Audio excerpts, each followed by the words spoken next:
بسم الله الرحمن الرحيم والصلاة والسلام على سيدنا محمد الحبيب. Ladies and gentlemen, distinguished guests, it gives me great pleasure to be with you and celebrate the 10th year anniversary of the Nagoya Protocol on the ABS. As happy as we may be that 10 years have passed and quite big strides have been achieved, such as the mapping of the traditional knowledge or even the national strategy on the conservation of crop wild relatives, I would like to emphasize that we are still just at the beginning. We need to keep the momentum going and to be ever more vigilant, since after the COVID-19 pandemic, the global dynamics have changed. This can be seen in the realm of legal frameworks, services and logistics, but above all on the ethical level, such that unfortunately illegal exploitation of the world's natural resources have become ever more rampant. This comes at a huge cost, which no one can afford, and I'm not talking purely on economic or monetary costs, but rather the result of the collapse of our ecosystem services, and with a consequence of unimaginable magnitude. Thus, as global citizens, it is our duty to prioritize our efforts in ensuring the continuation of ABS and translate it into actions on the ground. Here, I would like to draw on my religion, Islam, where it says that we are the stewards of the earth. And as the custodians, it is not for us to use and abuse the natural resources, but rather we are the keepers of it for the next generations. To conclude, I would like to take this opportunity to highlight how His Majesty King Abdullah II took the lead by drafting the Global Charter for recognizing the rights of fauna and flora and ecosystems, which complement the international efforts on their conservation, but has taken it to the next level up. We all need to genuinely commit ourselves for the next phase of the ABS Global Project by building on our past successes, which the UN had an instrumental role in getting us to where we are today, as well as the generous contribution from GEF. I would also like to celebrate with you today the Blessed Prophet Muhammad ﷺ's birthday as it is today, and wish you all a very successful conference and a good way forward to the future. Thank you so much.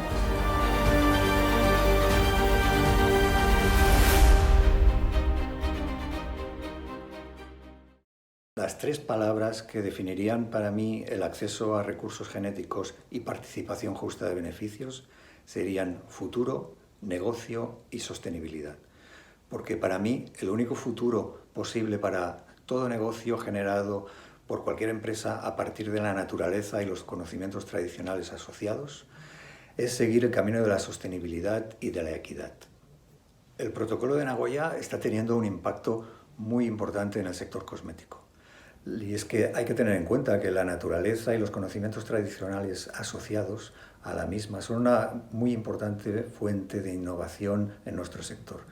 Y los nuevos desarrollos de ingredientes en el mercado ya están tomando como referencia este marco legal. Esto ha implicado muchos cambios en la cadena de suministros y mejoras a lo largo de estos años. Además, es importante destacar que la cosmética es una de las industrias que da mayor importancia y mayor valor a todos los aspectos de sostenibilidad de sus productos. La sociedad está empezando a demandar ya este tipo de productos y exige a las empresas fabricantes de cosméticos que actúen con los valores de sostenibilidad y equidad. Y en ese sentido, el cumplimiento del protocolo de Nagoya y de otras regulaciones nacionales y internacionales de acceso justo es algo que la industria cosmética está ya empezando a aplicar y es algo que va a abrazar de una forma muy natural y muy rápida en los próximos años. El protocolo de Nagoya se encuentra todavía en sus fases muy iniciales, podemos decir que en su infancia, y tiene que crecer y desarrollarse hasta llegar a su plena madurez. Debe alcanzar un punto de mayor simplicidad en su aplicación para que sea realmente efectivo. Pero sobre todo, hay que hacer llegar a los consumidores el mensaje claro de lo que significa y del papel crucial que ellos tienen en el cumplimiento por parte de todas las industrias. Al final, No debemos olvidar que es el consumidor con sus decisiones de compra el que va a decidir el futuro de este protocolo. We are in the midst of an unprecedented crisis, the loss of the natural world at our own hands.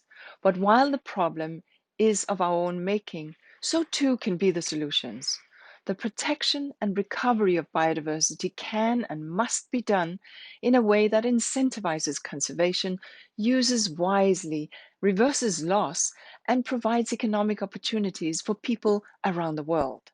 As we mark a decade of the Nagoya Protocol, it is time to renew our commitment to ensuring access to genetic resources, traditional knowledge, and the fair and equitable sharing of benefits. It's an opportunity for the world to utilize biological resources in search of therapeutics and vaccines to manage the COVID-19 and future pandemics. Over the last few months, I've spoken extensively about how COVID-19 stimulus packages must kickstart the engines of green growth.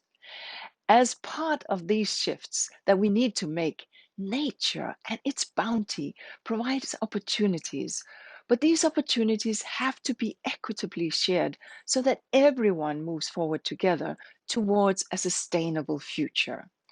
And this is why a strong Nagoya Protocol matters more than ever.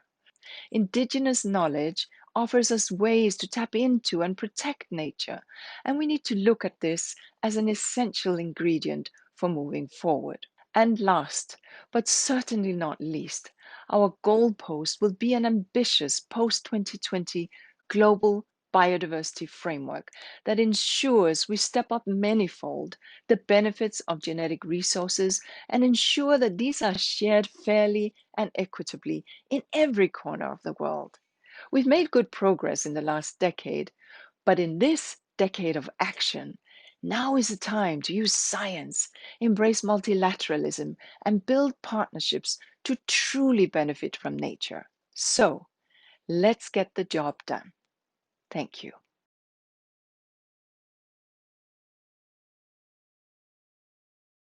Soy Diana Aguavil, gobernadora de la nacionalidad Sáchila. El protocolo de Nagoya es un beneficio que se deriva a la utilización de los conocimientos tradicionales de manera justa y equitativa. En este caso, la nacionalidad Sáchila, pues hemos contado con el apoyo al desarrollo y a la realización de este protocolo comunitario para el acceso y aprovechamiento de nuestros conocimientos tradicionales asociados o no a la biodiversidad y de esta manera pues respetar las normas legales de protección y sobre todo en el que somos legítimos poseedores de los conocimientos tradicionales donde podamos obtener productos derivados de las plantas medicinales. A nombre de la nacionalidad Sáchila, pues felicitamos hoy en su onomástico por un año más de vida institucional en el cual deseamos el mejor de los éxitos y muchas bendiciones. Sejo la jode, felicitaciones. Duque Hotinayo Intenchi.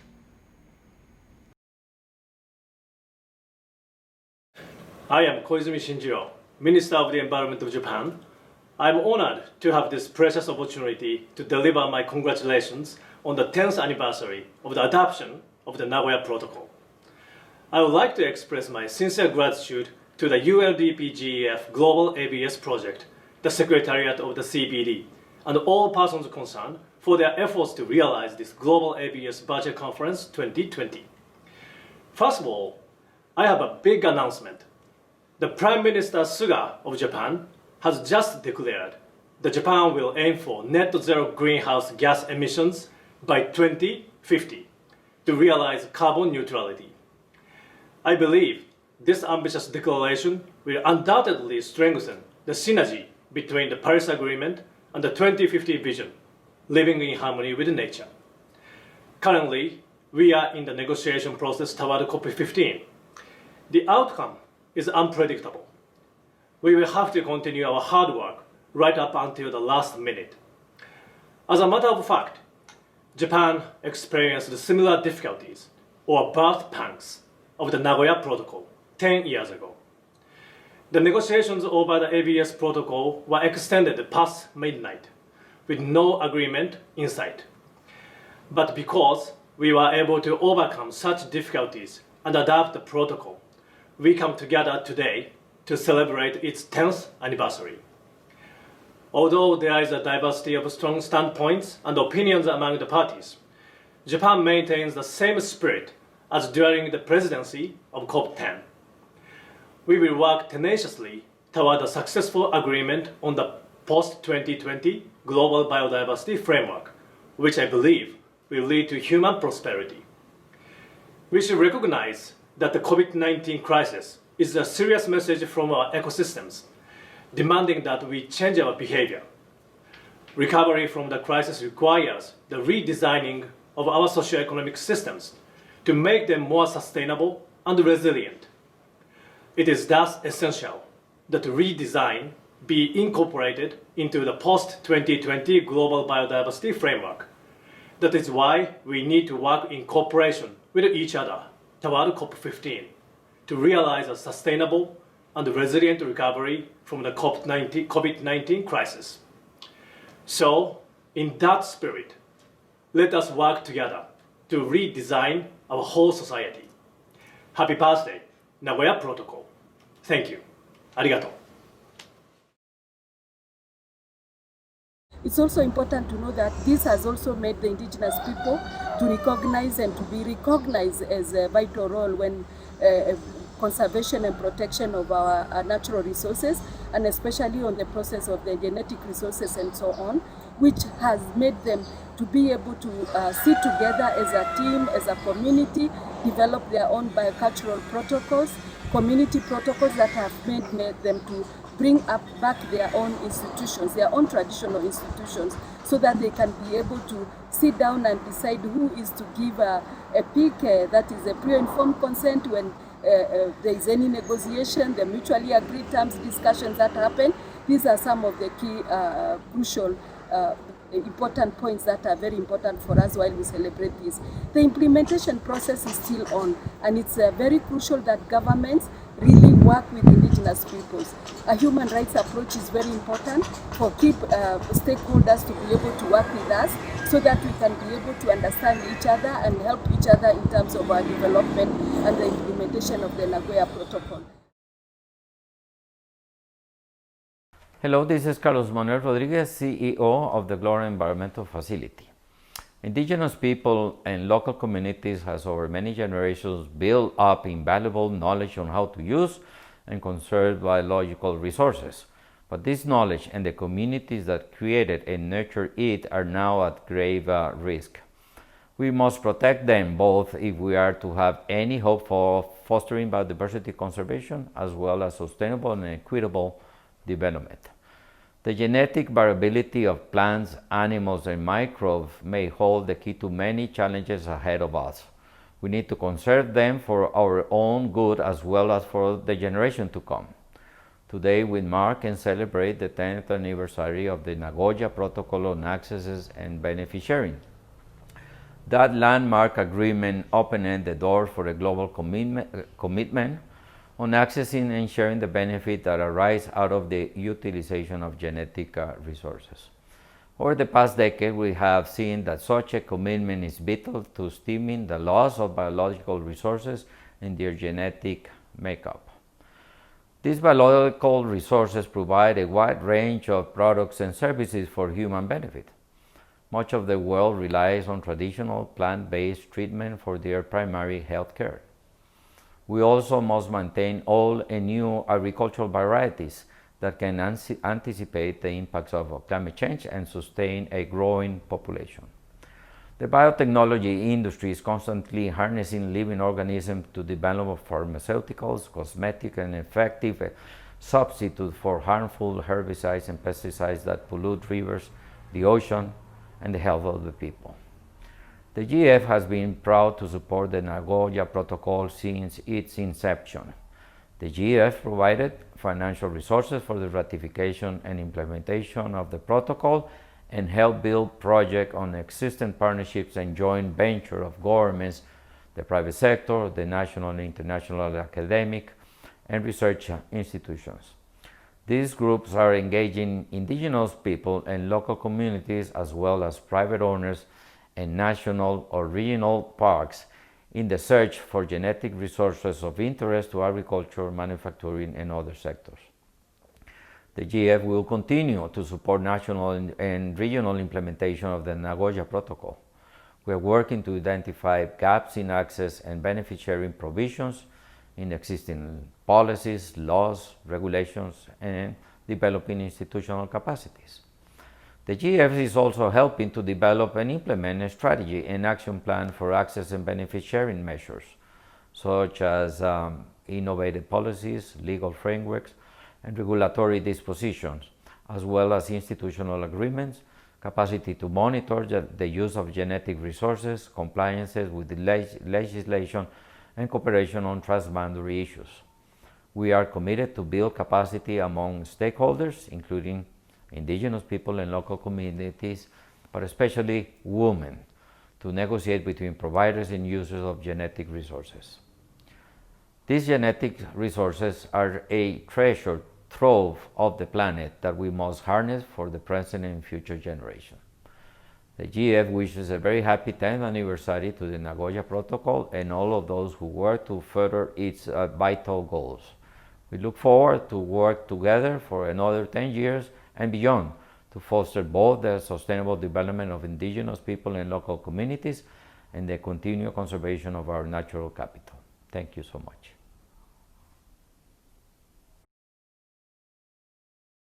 Hello, my name is Timothy Hodges. I'm a professor of practice at McGill University in Montreal, Canada. I co-chaired the Nagoya Protocol negotiations together with Fernando Casas through to the successful conclusion of the talks when the protocol was adopted at Nagoya in 2010. Immediate prior to that, I headed the Canadian delegations to the ABS working group meetings as I had to the negotiation of the Biosafety Protocol previously.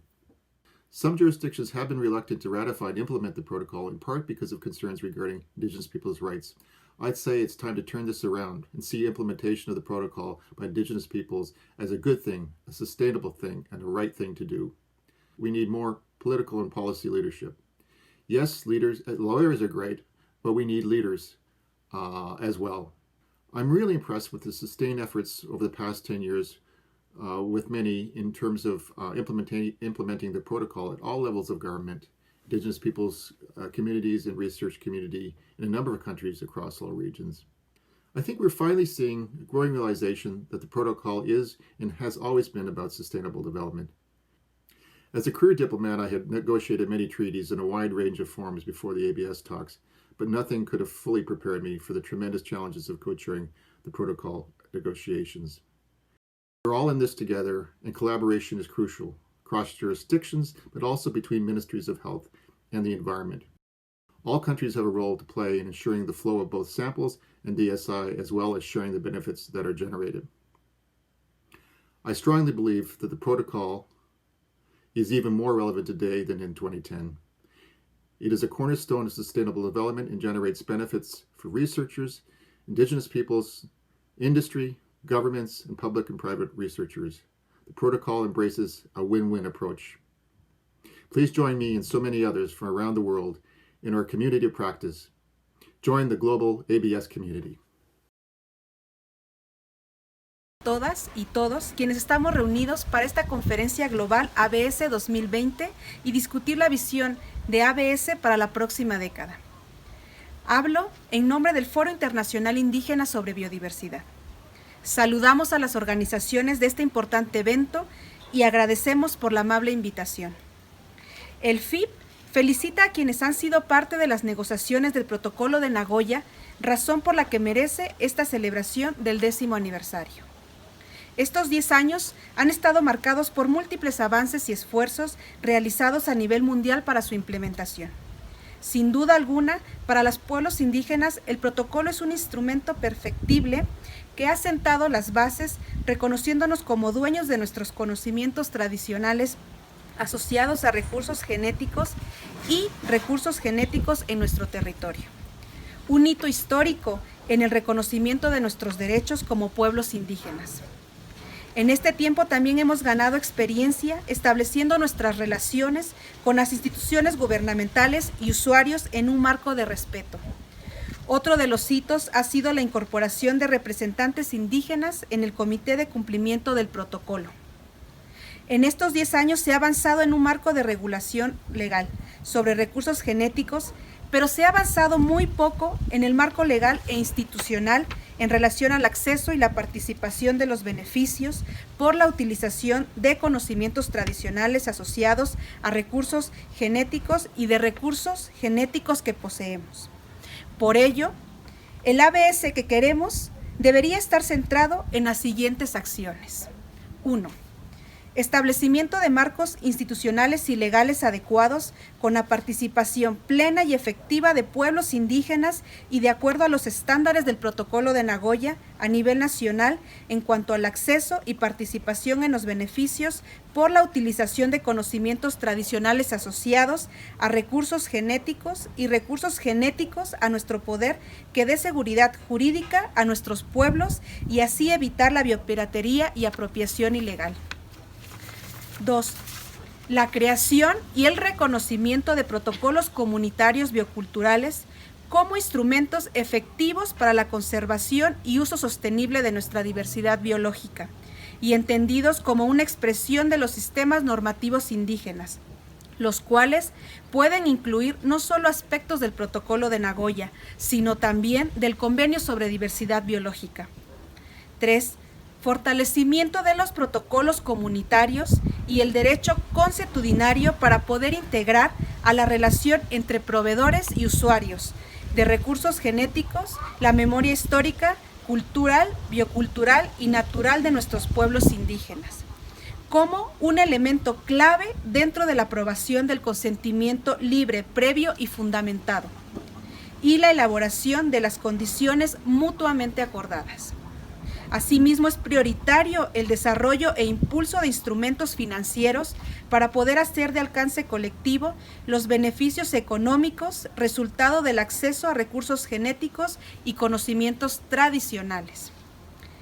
Por último, contar con programas que fomenten el cumplimiento y la regularización de los accesos que se han dado históricamente en nuestros territorios, sin el consentimiento libre, previo e informado, es una gran necesidad que tenemos a nivel global. Finalmente, el FIP espera continuar trabajando con todos ustedes en forma conjunta para la implementación efectiva a nivel nacional y local del Protocolo de Nagoya en beneficio de nuestros pueblos y comunidades. Muchas gracias. Good day. South Africa appreciates the global celebration of the 10th anniversary of the Nagoya Protocol, especially noting the emergence of this protocol was conceived in our country during the World Summit on Sustainable Development in 2002. This was after the recognition of the limitations of the Bonn guidelines on access to genetic resources and fair and equitable sharing of benefits, which were voluntary and at that stage not legally binding. South Africa, as one of the most mega diverse countries in the world, played a leading role in the negotiations that resulted in this important protocol. Our country is home to approximately 24,000 plant species and boasts an entire endemic Cape floral kingdom. These biological and cultural resources underpin a significant proportion of the biodiversity economy and the many rural and urban people directly dependent on them for employment, food, shelter, medicine, and spiritual well-being. Furthermore, our biological diversity forms the basis for bioprospecting and biotrade, thus contributing to the economic growth, commercial research, and development that underpins the well-being of our entire society. 2 years after the World Summit on Sustainable Development, South Africa regulated these commercial activities through the National Environmental Management Biodiversity Act of 2004, commonly known as NEMBA, and the regulations for bioprospecting, access, and benefit sharing. These regulations were introduced in 2008. These legislative tools are now being reviewed to further align to the requirements of a dynamic and changing environment. This national effort demonstrated South Africa's commitment to the domestication of globally legally binding instruments, primarily to ensure that Indigenous and local peoples benefit from the commercial use of their traditional knowledge. The NEMBA Act and its associated regulations are supported by the Nagoya Protocol on access to genetic resources and the fair and equitable sharing of benefit arising from their utilization under the Convention on Biological Diversity, to which South Africa became a party in 2013. A further step to the domestication of the Nagoya Protocol includes the promulgation on the protection, promotion, development, and management of Indigenous Knowledge Act that was passed as recently as 2019. This act provides for the management of Indigenous knowledge rights of communities and ensures fair and equitable sharing of benefits. These laws have increased awareness of bioprospecting, access, and benefit sharing activities in South Africa, and have provided opportunities for Indigenous and local communities to benefit from their role as custodians of traditional knowledge on the useful properties of Indigenous biological resources targeted for bioprospecting and biotrade. Just last year, negotiations facilitated by my department were concluded on an industry-wide benefit sharing agreement, which recognized the Indigenous knowledge of the Khoi and San people governing the use of rooibos, which has a variety of beverage and healthcare uses. The benefit sharing agreement brings the rooibos industry in line with South Africa's bioprospecting protocols and regulations, and sees that a percentage of the gate price of every ton of rooibos cultivated will go towards community trusts serving Indigenous communities. South Africa has a dedicated permitting mechanism that regulates access to genetic resources associated with traditional knowledge. Such a mechanism guides negotiations on material transfer and benefit sharing agreements that are crucial in ensuring fair and equitable sharing of benefits.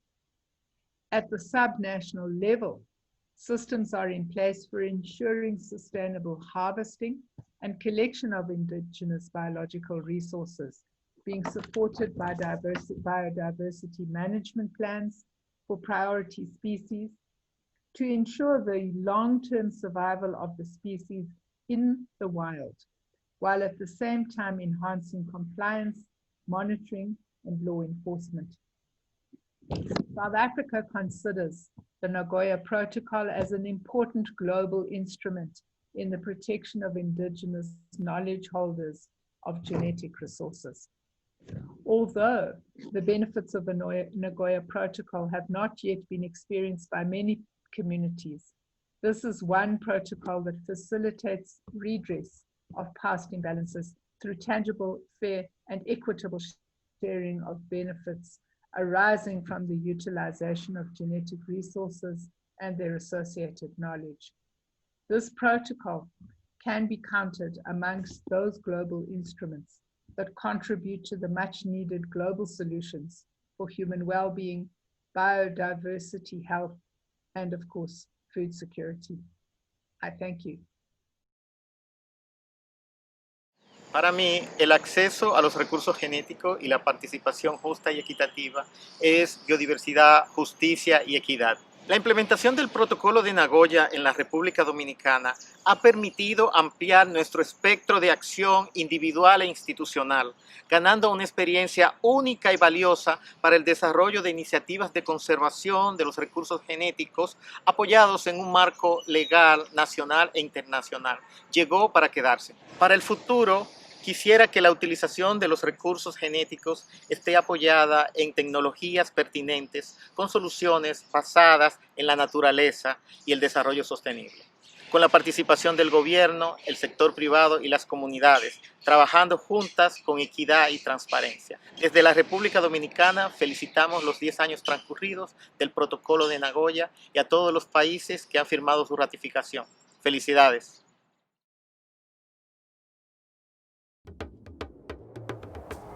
10 years ago, the Nagoya Protocol on access to genetic resources and benefit sharing was adopted by the parties to the Convention on Biological Diversity, and I had the good fortune to be there at that time.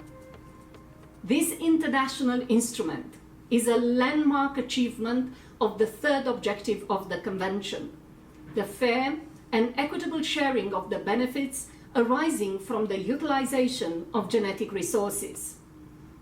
This is a significant achievement because ABS is an essential ingredient for sustainable development. The global market for products based on genetic resources developed by the pharmaceutical, cosmetic, agricultural, and food industries ranges between 500 and 800 billion per year. Since 2012, UNDP has been working with 45 countries to strengthen their national ABS policy frameworks and build trust between users and providers of genetic resources for the development of products that contribute to poverty reduction, food security, good health, innovation, and biodiversity conservation. In Mexico, for example, we facilitated an ABS partnership between a women-led association, Mujeres y Ambiente, and the Spanish private sector company for the development of cosmetic products derived from genetic resources and traditional knowledge. The agreement, signed between the parties, is considered one of the first cases of full compliance with Nagoya Protocol. In September, Mujeres y Ambiente was awarded the 2020 Equator Prize. Although the last 10 years have seen remarkable progress in the implementation of Nagoya Protocol, more work needs to be done for ABS to accrue substantial benefits for societies and economies while maintaining genetic resources and traditional knowledge for new discovery. More government and private sector commitment and investment are needed to position the ABS and genetic resources at the heart of national development and bioeconomy policies that facilitate the transition from grey to green economies, bringing together users and providers of genetic resources, provide green jobs, improve livelihoods, and deliver nature-based solutions. I wish the Nagoya Protocol a very happy birthday.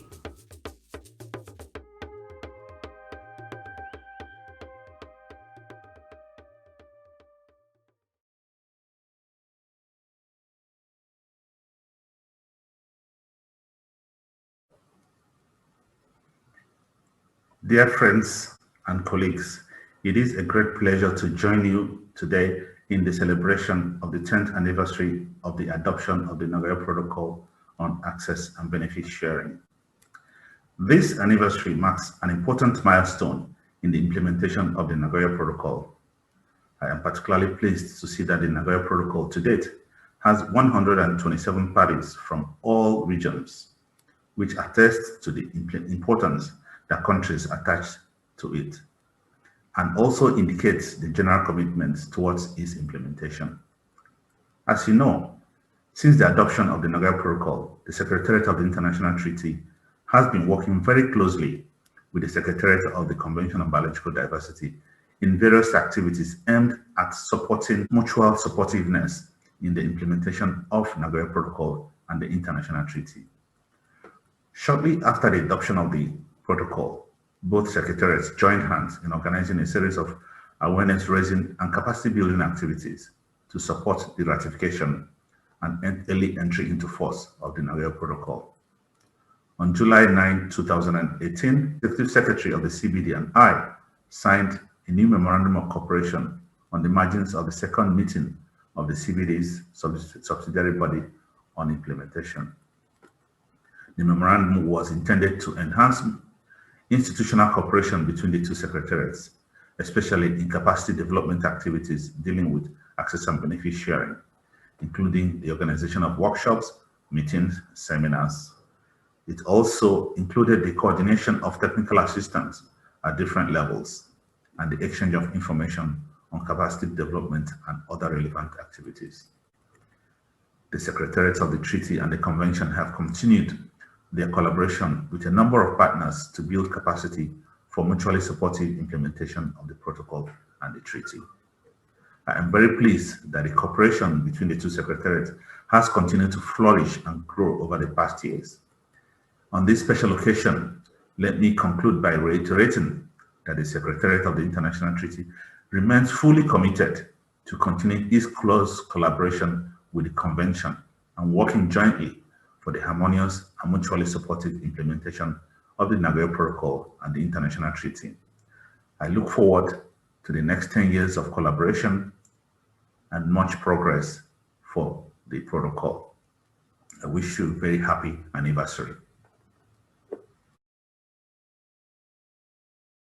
In terms of important achievements, the protocol has contributed to the recognition of the concept of access and benefit sharing in other international forums. My birthday wish for the Nagoya Protocol is that it is fully integrated into sustainable practices of both providers and users. In other words, that it really becomes the new normal. I take this opportunity to encourage you to continue working towards ABS implementation and to join the global ABS community.